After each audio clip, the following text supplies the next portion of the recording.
Hello, scholars. I think you all are very fine today. Today, I have a very important and interesting topic for you, and I will be discussing on that. I would like to welcome all of you to hear this lecture. Today's topic is actually very much related to quality assurance function. The name of the topic is market complaints and product recalls. আজকে আমরা quality অ্যাসুরেন্সের সাথে related চমৎকার একটি বিষয় নিয়ে কথা বলতে যাচ্ছি, যে বিষয়টি আসলে ফার্মাসিউটিক্যাল ইন্ডাস্ট্রিতে খুব সচরাচর এটি না হলেও যখন কিনা এটি হতে দেখা যায়, তখন আসলে কোয়ালিটি অ্যাসুরেন্সের অ্যাকচুয়ালি কেমন কোয়ালিটি আছে, অর্থাৎ একটি ফার্মাসিউটিক্যাল কোম্পানির কোয়ালিটি অ্যাসুরেন্স ডিপার্টমেন্ট কতটা স্ট্রং, সেটি আসলে এই টপিকটিকে কিভাবে হ্যান্ডেল করছে সে বিষয়টির মধ্য দিয়ে অনেকাংশে ক্লিয়ার হয়ে যায়। তো আমরা প্রথমে দেখব আজকের যে বিষয়টি নিয়ে কথা বলছি, আমি একটু আগে বলেছি, সেটির নাম হলো market complaints and product recalls. আসলে একটি প্রোডাক্ট রিকল হওয়ার পেছনে একটা কমপ্লেন্ট ভূমিকা রাখে। প্রথমে আমরা দেখব মার্কেট কমপ্লেন্ট বিষয়টা আসলে কি, এই কমপ্লেন্টগুলো আসলে কি ধরনের হতে পারে, এবং এই কমপ্লেন্টটি যখন একটি কোম্পানিতে চলে আসে সেই কমপ্লেন্টটা আসলে কীভাবে কোন পথে আসলে ইন্ডাস্ট্রি পর্যন্ত এসে পৌঁছায়, অর্থাৎ conduction way of receiving the complaint from the market to the industrial environment. এখন এটি যখন এসে যায় তখন আসলে ফার্মাসিউটিক্যাল কোম্পানির কোন কোন ডিপার্টমেন্ট এটিতে ভূমিকা রাখে এবং এটিকে কিভাবে ক্লোজ করে দিতে হয়, ক্লোজ করার পর আসলে ডকুমেন্টেশনটাকে কিভাবে আর্কাইভ করতে হয়, এই বিষয়গুলো নিয়ে আজকে আমরা কথা বলবো। So let start with the definition of market complaint. Market complaint সোজা কথা, এখানে দুটো শব্দ, একটা হচ্ছে মার্কেট আর একটা হচ্ছে কমপ্লেন্ট। এখন এখানে কোন মার্কেটের কথা বলা হচ্ছে? যেহেতু আমরা ফার্মাসিউটিক্যাল ইন্ডাস্ট্রি নিয়ে কথা বলছি, অবশ্যই ফার্মাসিউটিক্যাল ড্রাগ প্রোডাক্ট আছে এমন মার্কেটের কথা বলা হচ্ছে। এখন ফার্মাসিউটিক্যাল ড্রাগ প্রোডাক্টের যে মার্কেটটি, সেই মার্কেট থেকে যদি কোনো কমপ্লেন্ট আসে, তাহলে প্রথম কথা কিসের কমপ্লেন্ট আমরা বুঝে গেলাম। এখন কেন আসবে কমপ্লেন্টটি, বা কার সম্পর্কে আসবে? কমপ্লেন্টে আসবে হচ্ছে আমার যে ড্রাগ প্রোডাক্টটা আমি ম্যানুফ্যাকচার করেছিলাম, যেটি আমি মার্কেটে দিয়ে দিয়েছি, সেই প্রোডাক্টটির মধ্যে যদি কোনো ধরনের কোনো ডিফেক্ট থাকে, কোনো ধরনের কোনো প্রবলেম থেকে থাকে, সেই প্রবলেম বা ডিফেক্ট রিলেটেড একটা হচ্ছে কমপ্লেন্ট আমার কোম্পানিতেই আসতে পারে। তাহলে একটা মার্কেট কমপ্লেন্ট অ্যাকচুয়ালি কি? মার্কেট কমপ্লেন্ট অ্যাকচুয়ালি ইন্ডিকেট করে কাকে? Some sort of defects that related to the manufactured product, manufactured and marketed product. এখন এই ডিফেক্টগুলো কেমন হতে পারে? ডিফেক্টগুলো হতে পারে খুব সিলি কিছু বিষয় হতে পারে, সিলি বিষয় থেকে আবার কোনো কোনো ক্ষেত্রে এগুলো খুব সিরিয়াস ইস্যু হয়ে যেতে পারে। সুতরাং এখানে একটা বিষয় আমাদেরকে মাথায় রাখতে হবে যে কোনো ধরনের মার্কেট কমপ্লেন সেটি যেভাবে আসুক না কেন, সেটিকে নেগলেক্ট করার কোনো সুযোগ নেই। যদি কোনো প্রতিষ্ঠান সেই কমপ্লেনগুলোকে নেগলেক্ট করে, তাহলে সেই প্রতিষ্ঠানের প্রোডাক্ট কোয়ালিটি ভালো হলেও যদি বিষয়গুলোকে আমরা ট্রাইভিয়াল হিসেবে ধরে নেই, আমরা খুব তুচ্ছ নগণ্য বিষয় হিসেবে ধরে নেই, তাহলে সেই কোম্পানির প্রকৃতপক্ষে কর্পোরেট সোশ্যাল রিলেশনশিপের মধ্যে একটা বিশাল প্রশ্ন এসে যায়। এখন আমরা দেখি যে এই মার্কেট কমপ্লেন্ট আসলে করে কারা, অর্থাৎ কারা এই কমপ্লেন্ট করতে পারে। এখন ধরে নিলাম যে আমি আজকে একটি হচ্ছে মেডিসিনের একটা স্ট্রিপ আজকে আমি পারচেস করেছিলাম। যদি এটিতে কোনো প্রবলেম থেকে থাকে কমপ্লেন্টটি, আর আমি যদি পেশেন্ট হয়ে থাকি, তাহলে এই কমপ্লেন্টটি একজন পেশেন্ট হিসেবে করা যেতে পারে। আমি কাকে করব? আমি নিশ্চয়ই কোম্পানিকে করব না। আমি যে ডিসপেন্সারি থেকে, যে মেডিসিন শপ থেকে আমি কিনেছিলাম, সেখানে গিয়ে কমপ্লেন করব। অর্থাৎ রিটেইল যে মেডিসিন শপ, রিটেইল যে হচ্ছে ড্রাগিস্ট, তাকে গিয়ে আমি কি করব? কমপ্লেন করব। অর্থাৎ একজন পেশেন্ট একজন কমপ্লেনেন্ট হতে পারে। আমরা এখন কথা বলছি ছিল কমপ্লেনেন্টকে, কে কমপ্লেন্ট করবে। তাহলে একজন পেশেন্ট কমপ্লেন করতে পারে। আবার যদি এমন হয় যেটি পেশেন্ট পর্যন্ত যায়নি, এটা রিটেল শপে ছিল, যখন রিটেল শপের কেউ এটিকে হচ্ছে ওরিয়েন্ট করে রাখছে, যখন সেটিকে তাদের যে মেডিসিন শপে গুছিয়ে রাখছে, তখন সে একটা ডিফেক্ট দেখতে পেল, তাহলে একজন রিটেইলার, একজন কেমিস্ট, একজন ড্রাগিস্ট, সেটি কী করতে পারে? একটা কমপ্লেন্ট জেনারেট করতে পারে। এছাড়া আর কারা করতে পারে? একজন হোলসেলার, সে এটি করতে পারে, ডিস্ট্রিবিউটর এটি করতে পারে, ফিল্ডে যারা কাজ করছে তারা এটি করতে পারে, অর্থাৎ ফিল্ড স্টাফরা এটি করতে পারে। একজন ফিজিশিয়ানও সেটি ডিফেক্ট পেলে উনিও সেটি করতে পারে, বা কোনো প্রতিষ্ঠান, যদি হসপিটাল, ক্লিনিক, মেডিকেল থেকেও এই ধরনের কমপ্লেন আসতে পারে। আমরা জেনে গেলাম আসলে মার্কেট কমপ্লেনটা কি। এটা আসলে এমন একটা formal expression of what, formal expression of dissatisfaction related to the pharmaceutical drug product. একটা ড্রাগ প্রোডাক্ট নিয়ে যদি আমি স্যাটিসফাই না হই, আমার যে ডিস্যাটিসফ্যাকশন সেটিকে একটি ফর্মাল ওয়েতে গাইড করা, ফর্মাল ওয়েতে এক্সপ্রেশনটিকে একটা জায়গায় পৌঁছে দেওয়া হচ্ছে মার্কেট কমপ্লেইন্ট। এখন আমরা কমপ্লেইন্ট কি সেটা বুঝলাম, কমপ্লেনেন্ট কারা হতে পারে, কারা কমপ্লেন করতে পারে সেটি সম্পর্কে আমরা জেনে গেলাম। এখন আমরা দেখব এই কমপ্লেনগুলোর নেচারটা কি আসলে। কমপ্লেন্ট অনেক ধরনের হতে পারে। মূলত একটা ড্রাগ প্রোডাক্ট বলতে আমরা যা বুঝি, প্যাকেজিং ম্যাটেরিয়ালস এবং কন্টেন্টকে আমরা একসাথে বলি ড্রাগ প্রোডাক্ট। তাহলে প্যাকেজিং ম্যাটেরিয়ালে যদি কোনো ডিফেক্ট থাকে সেটিও কিন্তু কমপ্লেন্ট হতে পারে। সে আমার কাছে একটা স্ট্রিপ আছে, আমি দেখলাম যে একটা স্ট্রিপে 10টা ট্যাবলেট থাকার কথা, সেখানে 9টি আছে, একটি নেই, অর্থাৎ একটি ব্লিস্টারে ট্যাবলেট প্রেজেন্টই নেই।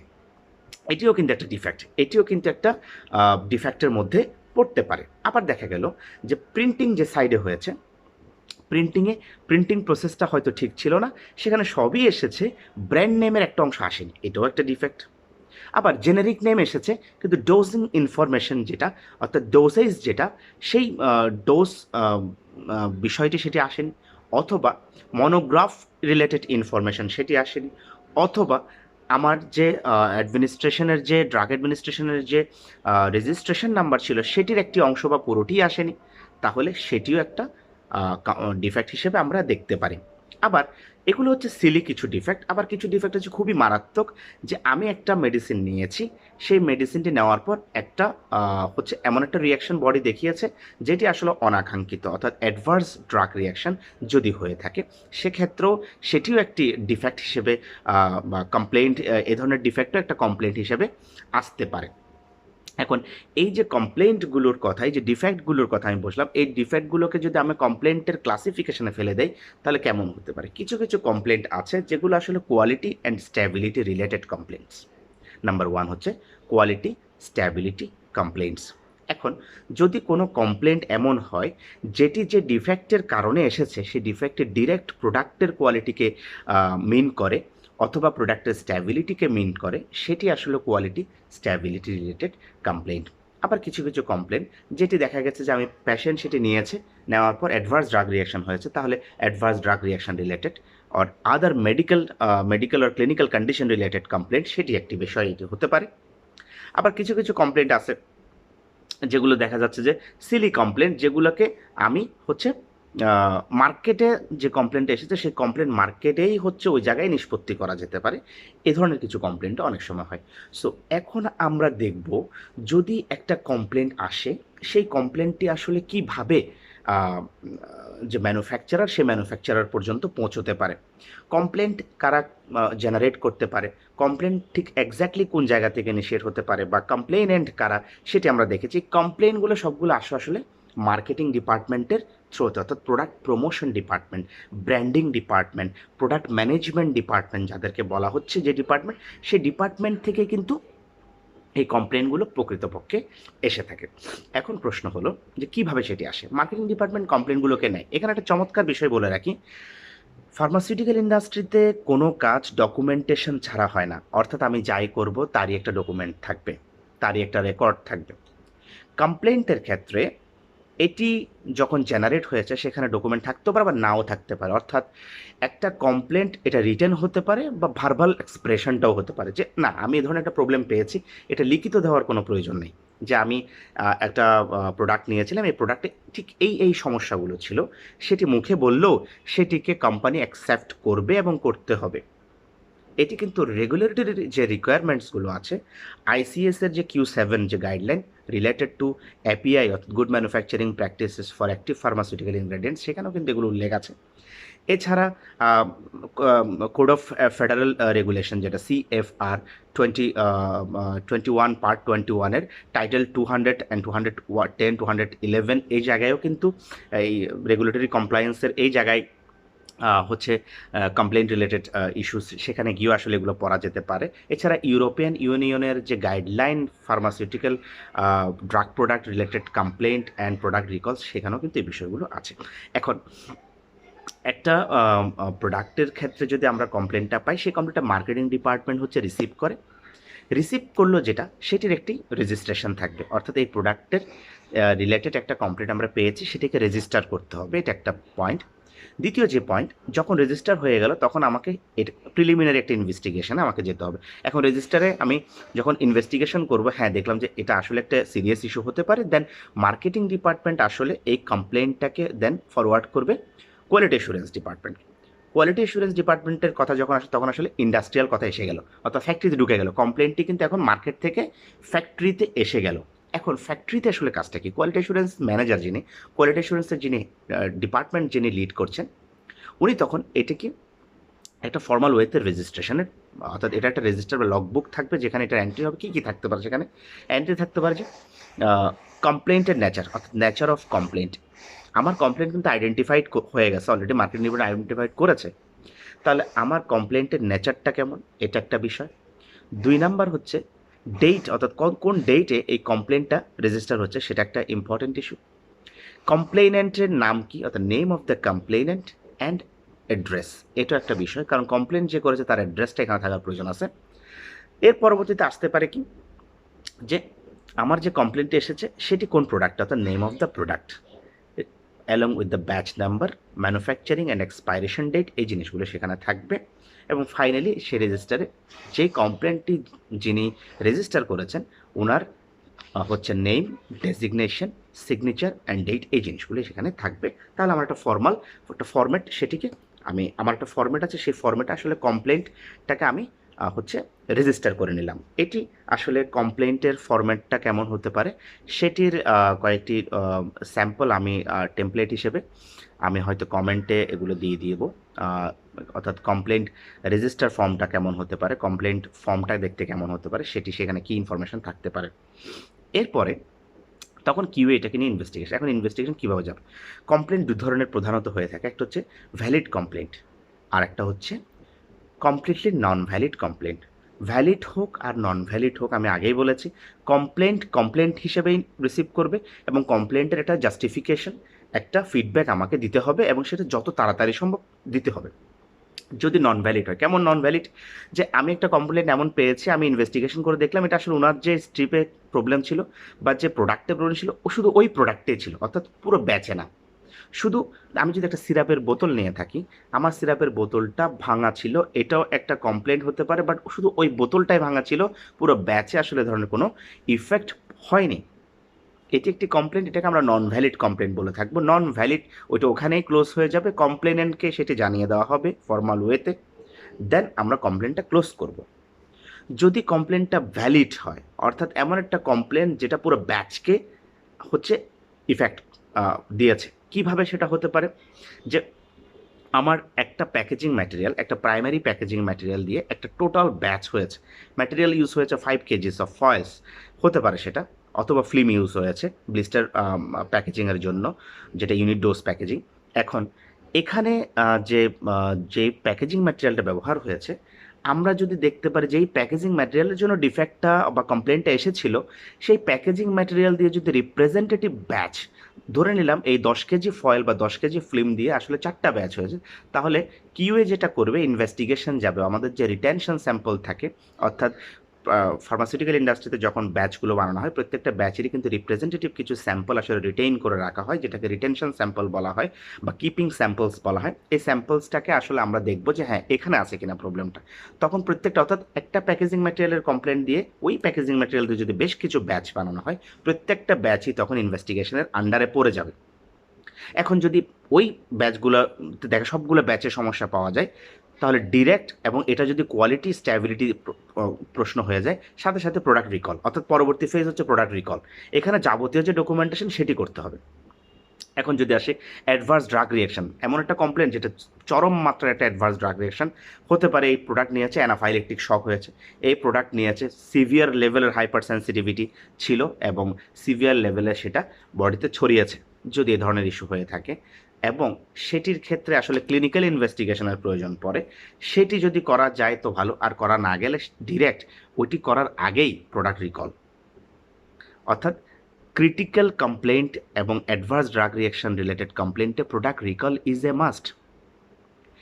আর কোয়ালিটি স্ট্যাবিলিটি রিলেটেড কমপ্লেন্টের ক্ষেত্রে সেখানে জাস্টিফিকেশনের প্রয়োজন পড়বে। সেক্ষেত্রে যে কমপ্লেন্টটি হয়েছে যে প্রোডাক্টটি নিয়ে, সে প্রোডাক্টের যে কমপ্লেন্ট স্যাম্পল, যেটি কমপ্লেন্ট স্যাম্পলটি আমাকে কালেক্ট করতে হবে মার্কেটিং ডিপার্টমেন্টের সাথে কোলাবোরেশন করে। সেই কমপ্লেন্ট স্যাম্পলটি টেস্টিংয়ে যাবে। এখানে কোয়ালিটি কন্ট্রোল ডিপার্টমেন্ট ভূমিকা রাখবে, টেস্টিংয়ে যাবে। যদি কমপ্লেন্টটি এমন কোনো ডিফেক্টকে নিয়ে হয়ে থাকে, এমন কোনো প্রবলেমকে নিয়ে হয়ে থাকে যেটি প্রোডাকশন থেকে এসেছে বলে মনে হচ্ছে, তাহলে প্রোডাকশন ডিপার্টমেন্ট এখানে ইনভলভ হবে। যাই হোক না কেন, সবই কোয়ালিটি অ্যাসুরেন্স ডিপার্টমেন্টকে লিডিং পজিশনে রেখে কাজ হবে।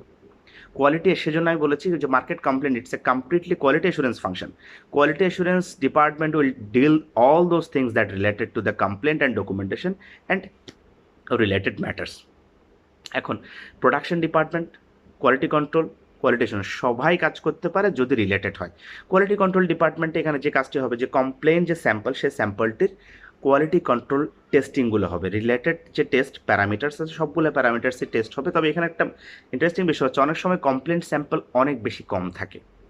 যদি কম থাকে, সেক্ষেত্রে ডিস্ট্রাকটিভ যে অ্যানালাইসিসগুলো আছে, সেই অ্যানালাইসিসগুলো হবে সবার পরে। But general appearance checking to related যে অ্যানালাইটিক্যাল টেস্ট প্যারামিটার্সগুলো, সেগুলো আগে টেস্ট হবে, এবং সেই টেস্ট স্যাম্পল টেস্টের সাথে রিটেনশন স্যাম্পলটাও টেস্ট হবে।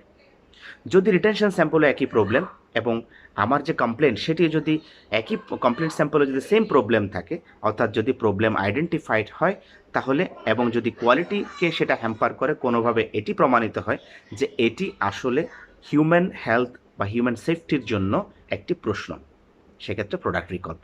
এখন এই কমপ্লেন্টের ক্ষেত্রে প্রোডাক্ট রিকল, মার্কেট কমপ্লেন্টের সাথে প্রোডাক্ট রিকল হচ্ছে একটা কাছাকাছি একটি বিষয়। প্রোডাক্ট রিকলটা আসলে কি? প্রোডাক্ট রিকল হচ্ছে এমন একটি প্রসিডিউর, যে প্রসিডিউর ফর্মাল একটি ওয়েতে সেই প্রোডাক্টটিকে মার্কেট থেকে নিয়ে আসা। এবং ছোট করে আমি বলছি যে কিছু কিছু ক্ষেত্রে এই কাজটি করা যেতে পারে, যে কিছু রিস্ক লেভেল আইডেন্টিফিকেশন একটা ব্যাপার আছে, যে সবসময় প্রোডাক্ট রিকল হয় না। যে বিষয়টি বললাম, যে একটি প্রোডাক্ট আমি কোথার থেকে রিকল করব, কিছু কিছু ক্ষেত্রে এমন হতে পারে যদি রিস্ক লেভেল এমন হয়ে থাকে যেটি টোটাল ন্যাশনকে হ্যাম্পার করতে পারে, সেক্ষেত্রে একদম এন্ড ইউজার থেকে প্রোডাক্ট রিকল হবে। অর্থাৎ যদি পেশেন্টের বাসায়ও থাকে, পেশেন্টের বাসা থেকেও প্রোডাক্ট চলে আসতে পারে, এটিও একটি রিকল যদি রিস্ক লেভেল 1 হয়।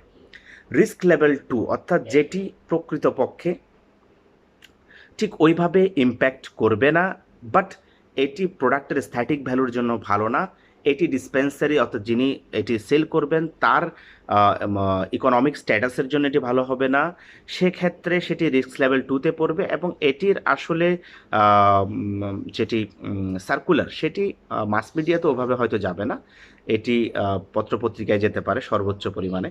আর রিস্ক লেভেল 1 থাকলে সেগুলো মাস মিডিয়াতে অনেক বড় করে সেটি আসতে পারে। এখন যদি রিস্ক লেভেল 2তে থাকে, সেক্ষেত্রে সে প্রোডাক্টটি ডিসপেন্সারি থেকে অর্থাৎ মেডিসিন শপ থেকে, সেই এই মার্কেটের এই জায়গা থেকে সেটি রিকল হবে। তো এই রিকল প্রোডাক্টগুলোর জন্য ফার্মাসিউটিক্যাল ইন্ডাস্ট্রিতে অবশ্যই একটা স্পেসিফাইড এরিয়া থাকতে হবে, যেখানে প্রোডাক্ট রিকল হলে সেই রিকল্ড স্যাম্পলগুলো রাখা যেতে পারে। এবং রিকল্ড স্যাম্পল, আমি একটু বলছি এখানে, রিকল্ড স্যাম্পল সব সময়ই কোয়ালিটি অ্যাসুরেন্স ডিপার্টমেন্টের দায়িত্বে থাকবে, ডিপার্টমেন্ট হেড এটিকে ডিল করবেন। কারণ এই রিকল্ড স্যাম্পল অনেকভাবে এটি বায়াস হয়ে যেতে পারে। রিকল্ড স্যাম্পল মানে হচ্ছে প্রোডাক্টে কোনো ধরনের প্রবলেম আছে তাই এটি রিকল হয়েছে। তো প্রোডাক্টের স্যাম্পলটা যদি আমি চেঞ্জ করে নতুন স্যাম্পল ওখানে বসিয়ে দিই, তাহলে টেস্ট করে কিন্তু দেখা যাবে যে প্রোডাক্ট ওকে আছে, অর্থাৎ আমি ওকে পেয়েছি, কিন্তু মার্কেটে যে প্রোডাক্টটা আছে সেটিতে ডিফেক্ট আছে। তাহলে সেই প্রোডাক্ট আমার পপুলেশনের জন্য, সেটি পেশেন্টদের জন্য অবশ্যই ভালো নয়। আমি আজকের ভিডিওতে আজকে আসলে বলতে চেয়েছিলাম যে মার্কেট কমপ্লেন্টের ডেফিনেশন থেকে মার্কেট কমপ্লেন্টের নেচার কেমন হতে পারে, ক্লাস কেমন হতে পারে এবং কমপ্লেন্ট কিভাবে আমরা গাইড করতে হয় সেই জিনিসগুলো এক্সপ্লেন করার চেষ্টা করেছি। এখানে চমৎকার একটি বিষয় বলার আছে যেটি দিয়ে শেষ করব, সেটি হচ্ছে এত যে কথাগুলো বললাম সবগুলো কথায় একটা স্ট্যান্ডার্ড প্রসিডিওর মেনটেন করা হয়, অর্থাৎ SOP for handling of market complaints and product recalls.